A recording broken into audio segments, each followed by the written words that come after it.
Comme je l'ai déjà dit, j'étais très engagée dans la communauté LGBT et ça faisait partie de notre vie pendant un long moment.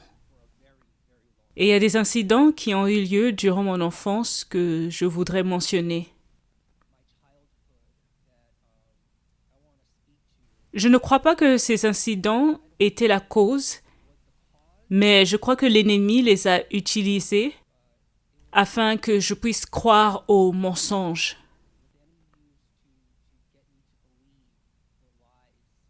Et tout au long de ce témoignage, vous allez voir comment il a manipulé et s'est infiltré dans notre famille. Je voudrais que vous compreniez à travers mes paroles et celles de mes parents que tout ce qui s'était passé était un combat spirituel. Ça avait toujours été un combat spirituel et je voudrais lire Éphésiens 6, verset 10. Au reste, fortifiez-vous dans le Seigneur et par sa force toute puissante. Revêtez-vous de toutes les armes de Dieu afin de pouvoir tenir ferme contre les ruses du diable. Car nous n'avons pas à lutter contre la chair et le sang, mais contre les dominations, contre les autorités, contre les princes de ce monde de ténèbres, contre les esprits méchants dans les lieux célestes. Mon époux et moi, nous étions dans l'armée. Nous étions une famille militaire ordinaire. Au fait, il y a une photo où vous pouvez nous voir.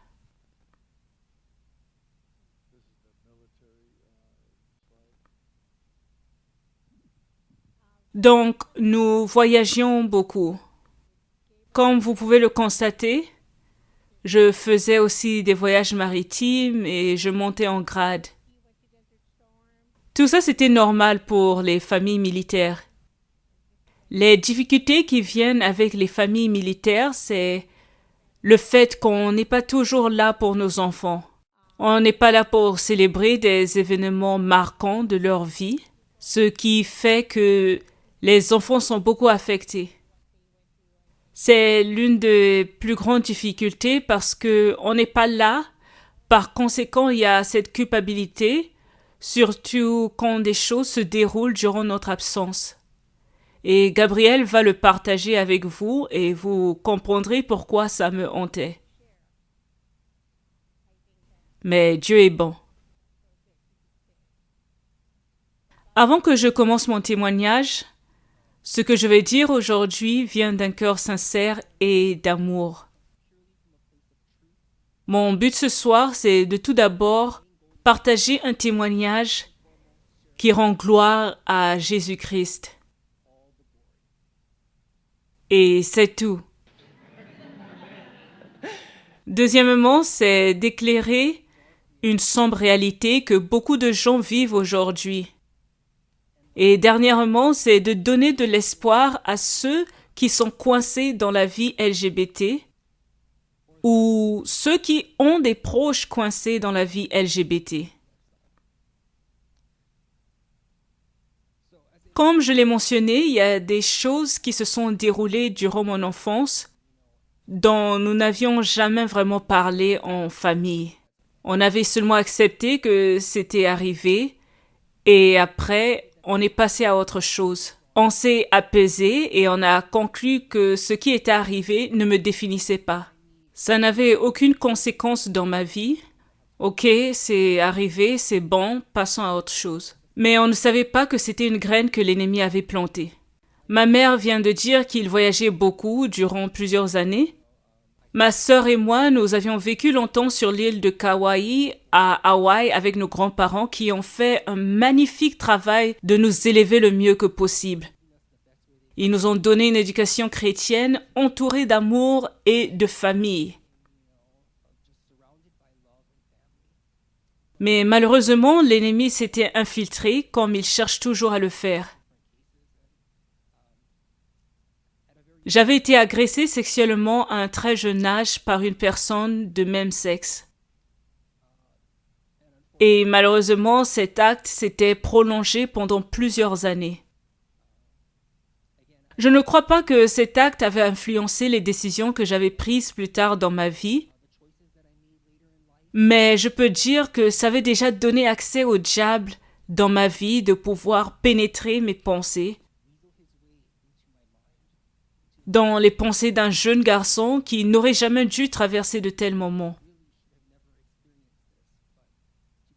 Il avait mis le doute en moi. Toujours dans son but de planter des graines, l'ennemi utilisait mes collègues pour me harceler. Et je me souviens qu'on se moquait beaucoup de moi parce que j'étais féminin.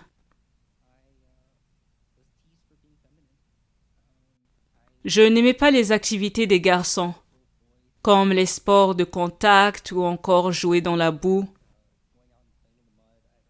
J'aimais plutôt rester dans la maison pour apprendre à cuisiner avec ma grand-mère, ou encore dessiner, esquisser. C'était ça mon enfance. Mais évidemment, l'ennemi était là. Il était là pour arroser les graines qu'il avait déjà plantées. Il me poussait à remettre en cause mon existence, mon éducation et toutes les promesses que Dieu avait pour moi.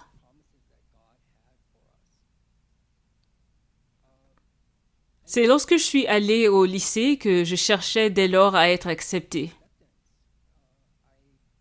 Je m'étais inscrit à un programme militaire, je faisais du sport et j'essayais de sortir avec quelques filles. Les choses allaient bien pendant un moment. Je me disais, ok, je vois que tout marche maintenant. Mais chaque fois que j'entendais les termes que les gens utilisaient pour me harceler, ça me perçait vraiment le cœur. Chaque fois que je voyais l'homme qui m'avait agressé sexuellement, ça me faisait très mal et me rappelait beaucoup de choses. Tout ça, c'était le plan de l'ennemi pour pénétrer dans mes pensées. Et je crois que vous êtes d'accord avec moi que même aujourd'hui, c'est ce qu'il fait avec la jeunesse. Donc, j'espère qu'on peut combattre cette réalité. Et voilà pourquoi je veux exposer les œuvres des ténèbres.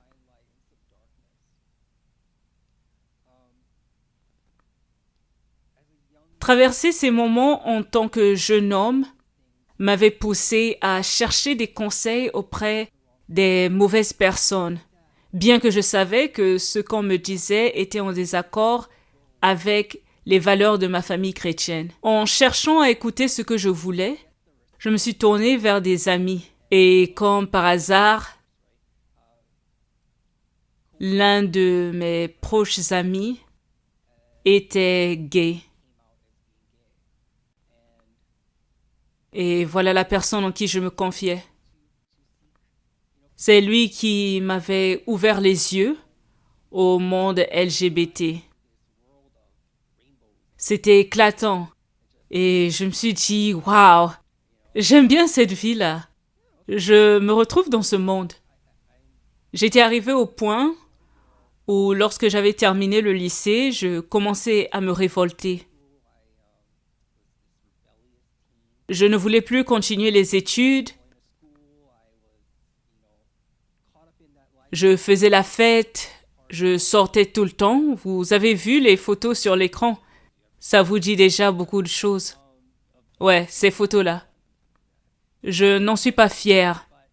Mais ça vous donne une idée du niveau de torture que mes parents enduraient. Ils souffraient en silence, sans savoir comment résoudre ce problème. Et à un moment, je me suis dit, voilà, je vais tout leur révéler.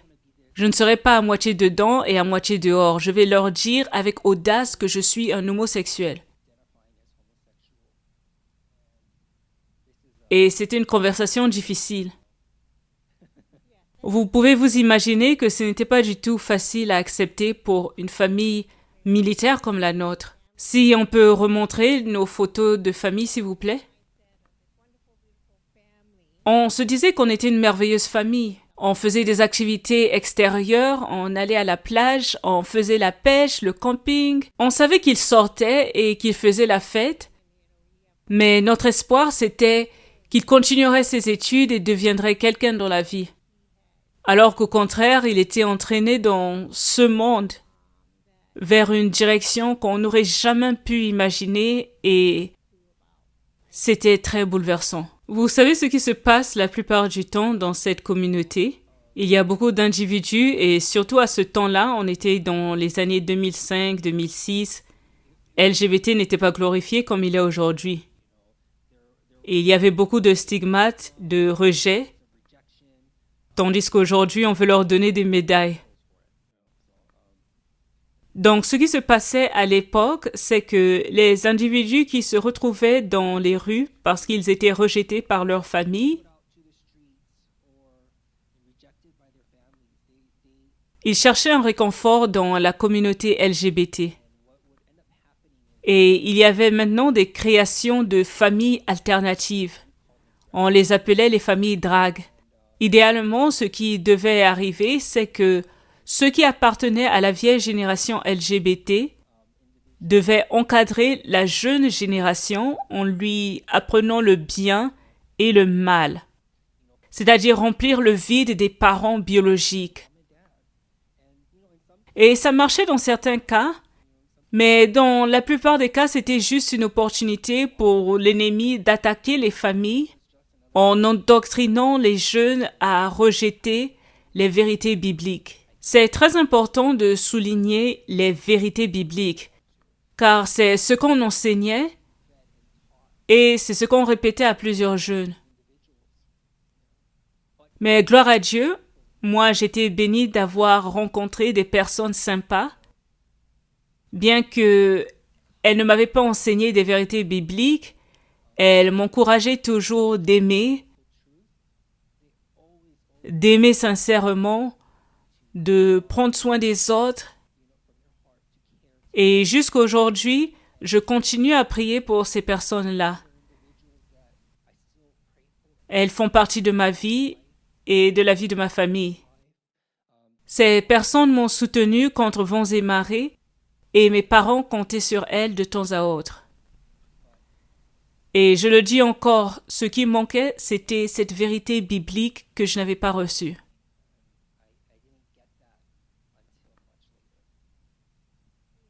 Quand il dit qu'il avait une nouvelle mère, vous pouvez vous imaginer à quel point c'était douloureux. Parce qu'une autre personne a assumé maintenant mon rôle de mère. Et il fallait que j'apprenne ce nouveau concept et non seulement mon fils m'avait rejeté, mais il appelait désormais une autre femme maman. Donc c'était très douloureux, c'était un grand défi. Attendez, il y a pire que ça.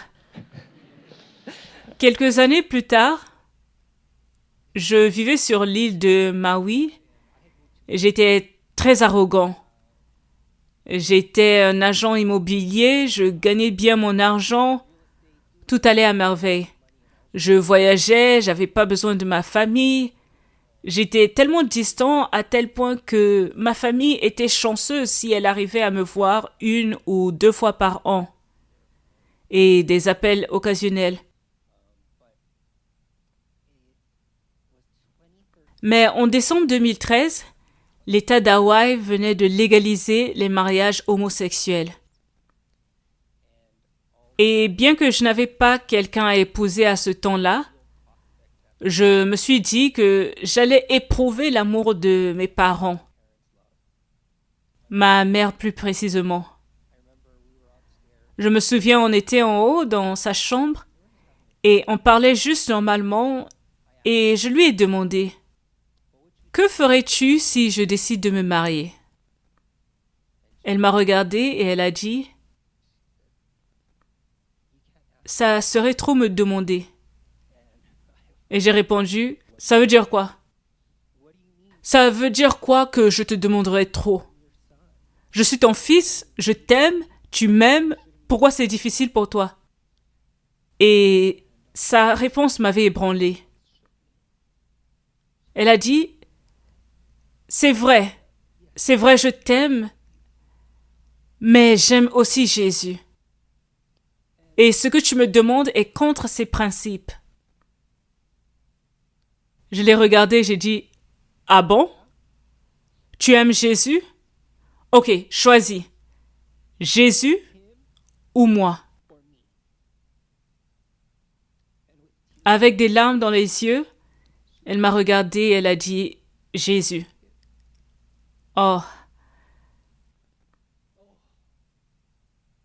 ça m'avait tellement bouleversée. Je n'arrivais pas à comprendre comment ma propre mère pouvait choisir sa foi plutôt que moi. Moi qui étais sa propre chair et son sang. Ce jour-là, j'avais quitté la maison confus, en colère et énormément blessé. Je lui en voulais, j'en voulais à Jésus, et c'était seulement quelque temps après que les choses ont commencé à mal aller. Et j'appelle ça le commencement de la fin. J'étais comme dans un tourbillon, j'étais déterminée à ce qu'ils ressentent ma douleur. Des mois plus tard, j'étais arrivée au point où je faisais la fête en me droguant. Jusqu'alors, je m'étais jamais droguée. J'avais 25 ans. Je sortais, je faisais la fête et des mois après, je me suis dit, j'ai une meilleure idée. Je vais aller vivre dans la ville du péché, c'est-à-dire Las Vegas. C'était une réalité amère pour mes parents de réaliser qu'ils perdaient le contrôle de leur fils. Qu'ils le perdaient vraiment. Croyez-le ou non, c'était mon objectif. Je voulais qu'ils ressentent ma douleur. Je commençais à fumer le cristal meth. J'étais dépendant au jeu. Avant, je me droguais pour me détendre, mais après, ça a commencé à devenir une addiction. J'étais arrivé à un niveau où je ne pouvais même pas me lever du lit sans d'abord me droguer. Chaque jour, je jouais au jeu. Je préférais dépenser l'argent dans la drogue que dans la nourriture. Vous pouvez imaginer comment c'était stressant pour mes parents qui vivaient à environ 4000 km de Las Vegas et ils regardaient leur fils périr. C'était extrêmement difficile, surtout lorsqu'on avait appris que Gabriel était parti en prison. Bien qu'on était épuisé, on était toujours à genoux en train de prier. On continuait à mettre notre confiance en Dieu. Et lorsqu'il était sorti de prison, il y avait cet espoir que peut-être cette fois-ci, il allait se repentir. On se disait qu'il allait se tourner vers Dieu. On se disait, Dieu merci, nos prières sont en train d'être exaucées. On ne prie pas en vain. Nos pleurs ne sont pas en vain. Et on avait l'impression qu'il allait mieux. Il avait trouvé un bon boulot. Je partageais les Écritures avec lui. Je l'encourageais dans le Seigneur. Mais malheureusement, ce que je disais tombait dans l'oreille d'un sourd. Il prétendait suivre mes instructions, alors qu'en réalité, il était devenu addict. Non seulement il y avait l'homosexualité, la dépendance à la drogue est venue maintenant se rajouter.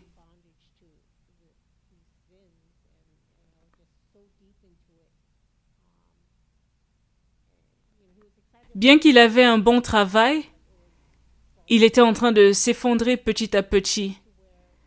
Il commençait à nous demander de l'argent pour manger et je lui envoyais des cartes cadeaux de restaurant.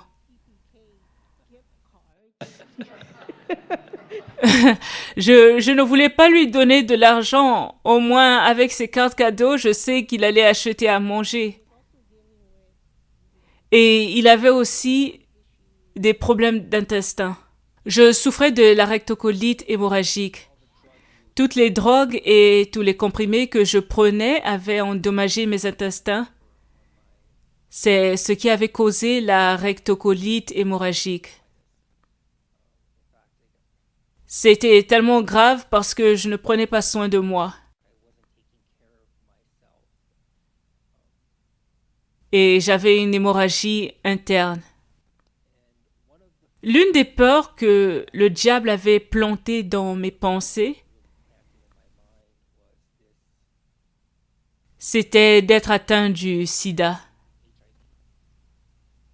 Voilà pourquoi je ne voulais jamais aller voir le docteur. J'avais peur qu'avec les examens, qu'on me dise que j'avais le sida. Évidemment, aujourd'hui, on sait que ce n'est pas la peine de mort lorsqu'on a le sida. Il y a tellement beaucoup d'alternatives que les gens peuvent vivre normalement. Mais pour moi, cette peur que l'ennemi avait plantée m'envoûtait énormément que je ne voulais pas me faire soigner. Et en revanche, je ne cessais de saigner. Je saignais extrêmement. Un jour, je m'étais évanouie dans la salle de bain après avoir perdu énormément de sang. Je m'étais blessée vers l'œil après que je me sois cognée contre le comptoir avant de tomber. Quand j'avais repris connaissance, je rampais vers mon lit pour prendre mon téléphone. J'ai appelé ma mère pour lui dire au revoir. Et ma pauvre mère, incapable de faire quelque chose, était obligée d'entendre que son fils était en train de mourir parce qu'il ne voulait pas voir le docteur pour se faire soigner. La seule chose qu'elle pouvait faire en tant que mère, c'est d'avoir confiance en Dieu. Et c'est important que je souligne que si ce n'était pas la main de Dieu, je ne serais pas vivant aujourd'hui. Je ne serais pas vivant aujourd'hui. Il y avait de nombreuses occasions où l'Éternel avait intervenu dans ma vie car il avait un plan pour moi. Il avait un plan pour moi. Je veux que vous compreniez que c'était un grand choc quand finalement j'étais hospitalisée et qu'on m'avait dit que je n'avais pas le sida. J'étais tellement addict que je me prostituais même pour pouvoir acheter la drogue. Donc, sachant que j'avais été en contact avec beaucoup de personnes, j'étais sûr et certain que j'avais le sida. Et surtout, vivant à Las Vegas, c'est comme Sodome et Gomorrhe. C'était vraiment la grâce et la miséricorde de Dieu, car il me donnait une autre chance. Voilà ton résultat négatif, n'exagère plus. Je sentais que c'est Dieu qui me disait ça. C'était comme un réveil où je devenais petit à petit conscient. On est maintenant en juin 2019. Je réalisais graduellement à quel point ma vie avait affecté ma famille. Ma mère était tombée sérieusement malade. Financièrement aussi, il y avait des manquements. Mon addiction était devenue leur problème. Et le Seigneur m'avait dit, « Ça suffit. Voici ton carrefour. Si tu prends cette direction, c'est à tes risques et périls. Mais si tu retournes à la maison, il y a de l'espoir pour toi. » Je me souviens, j'étais assis sur mon lit et l'un de mes passe-temps préférés, c'était d'écouter la musique sur YouTube. Et l'algorithme jouait des chansons au hasard selon mes tendances. Pendant ce temps, j'étais plongée dans mes pensées. Je me demandais comment j'allais sortir de ce pétrin. Et Dieu est tellement bon. Il sait répondre à nos prières. Bien que je n'étais pas en train de prier, je n'avais même pas exprimé verbalement mes pensées. Lui, il m'écoutait. À ce moment-là, YouTube a joué une chanson intitulée « Start Over » par le groupe Flame. Start Over, c'est-à-dire recommencer à zéro. Les toutes premières paroles m'avaient vraiment touchée. Chaque personne a une page vierge, une histoire qu'elle écrit aujourd'hui, un mur qu'elle grimpe. Tu peux porter le passé sur tes épaules ou recommencer à zéro. Jésus a tout abandonné pour te sauver. Il a porté la croix sur ses épaules pour que tu recommences à zéro. Ces paroles avaient renforcé les pensées que j'avais de repartir à la maison.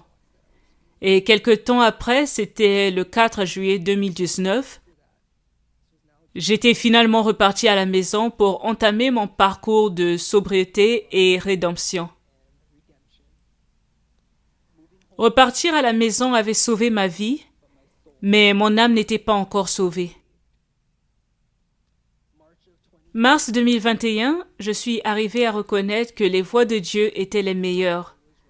J'en avais marre de me cogner contre les murs, que j'avais commencé à chercher Dieu vivement.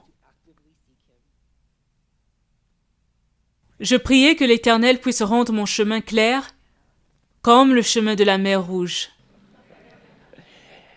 Et c'est ce qu'il avait fait. Progressivement, l'Éternel était en train de briser mes liens et renverser les forteresses que l'ennemi avait placées au fil des années. Et après 5 mois, le temps était venu de poser un acte de foi. La date était le 15 août 2021 et c'était la première fois après plusieurs années que j'étais entré dans une église. Pasteur Greg de l'église Ohana Christian Fellowship prêchait sur l'idolâtrie et les péchés sexuels dans Romains chapitre 1. Commençons au verset 24. C'est pourquoi Dieu les a livrés à l'impureté selon les convoitises de leur cœur, en sorte qu'ils déshonorent eux-mêmes leur propre corps, eux qui ont changé la vérité de Dieu en mensonge, et qui ont adoré et servi la créature au lieu du Créateur, qui est béni éternellement. Amen. C'est pourquoi Dieu les a livrés à des passions infâmes, car leurs femmes ont changé l'usage naturel en celui qui est contre nature. Et de même, les hommes, abandonnant l'usage naturel de la femme, se sont enflammés dans leurs désirs les uns pour les autres, commettant homme avec homme des choses infâmes et recevant en eux-mêmes le salaire que méritait leur égarement.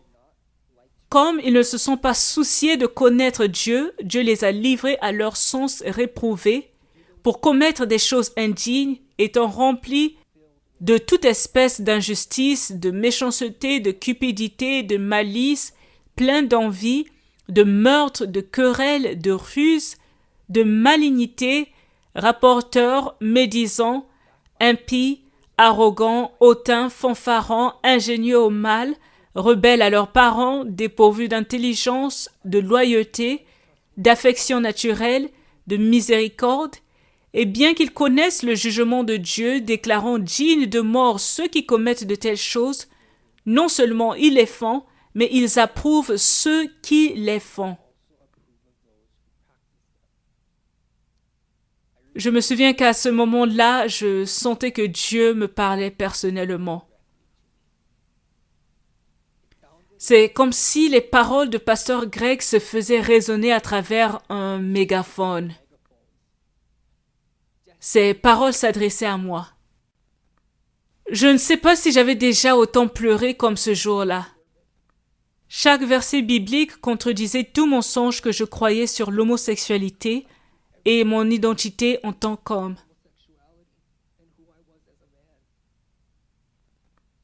Lorsque j'étais entré dans l'église, je me sentais confiant et prêt à aller de l'avant. Mais en sortant, j'étais en colère, blessé, égaré et confus. J'avais demandé à Jésus, « Qu'est-ce que tu veux que je fasse? Est-ce que tu veux que je quitte mon petit copain avec qui j'ai passé 2 ans ensemble? Quelqu'un que je pensais épouser il y a quelques jours de cela? » J'étais rempli de doutes. Et ma chair cherchait absolument à rejeter ce que je venais d'entendre. Je voulais à tout prix rester gai et suivre Jésus en même temps. Quelques jours après, c'était le temps de notre étude biblique hebdomadaire en famille. Ma mère, qui était au courant des moments de confusion que je traversais, était avec moi ce jour-là. Et le thème était la motivation pour avoir l'autodiscipline. Le premier exercice était de lire dans 1 Corinthiens chapitre 6. Et quand je suis arrivé au verset 9, c'était comme un éclair. Ne savez-vous pas que les injustes n'hériteront point le royaume de Dieu? Ne vous y trompez pas, Ni les impudiques, ni les idolâtres, ni les adultères, ni les homosexuels, ni les infâmes, ni les voleurs, ni les cupides, ni les ivrognes, ni les outrageux, ni les ravisseurs n'hériteront le royaume de Dieu. Et c'est là ce que vous étiez, quelques-uns de vous. Mais vous avez été lavés, mais vous avez été sanctifiés, mais vous avez été justifiés au nom du Seigneur Jésus-Christ et par l'Esprit de notre Dieu. J'étais troublé. C'est comme si mon cœur se brisait. À ce moment, il n'y avait aucun doute que c'était Dieu qui me parlait. Dieu m'aimait tellement qu'il ne pouvait pas continuer à me laisser croire aux mensonges. Il voulait que je connaisse la vérité, bien que ça faisait mal. J'ai regardé ma mère et j'ai commencé à sangloter. Je savais ce qu'il fallait faire à ce moment-là. J'avais juste besoin du courage et de la foi pour le faire. Quand je me rendais à la maison, j'étais rempli de peur. Je suppliais Jésus de m'aider à m'en sortir. Lorsque j'ouvrais la porte, je savais que j'avais besoin de lui.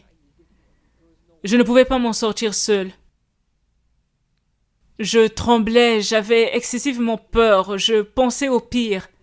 Comment j'allais expliquer à cet homme qu'on ne pouvait plus être ensemble et en même temps lui expliquer que le plan que Dieu avait pour chacun de nous était le meilleur? Gloire à Dieu qui m'a soutenu. Il ne m'avait jamais laissé malgré que les choses s'étaient empirées.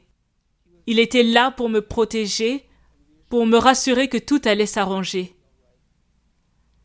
La présence et l'amour de Dieu étaient tellement dominants en ce temps-là. Le jour suivant, j'avais décidé de donner ma vie à Jésus.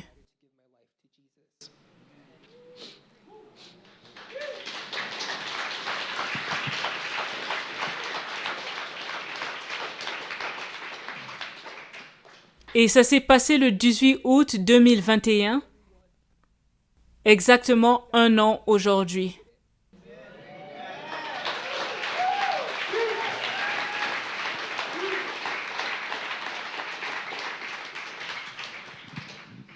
Aujourd'hui, je suis une nouvelle création en Christ.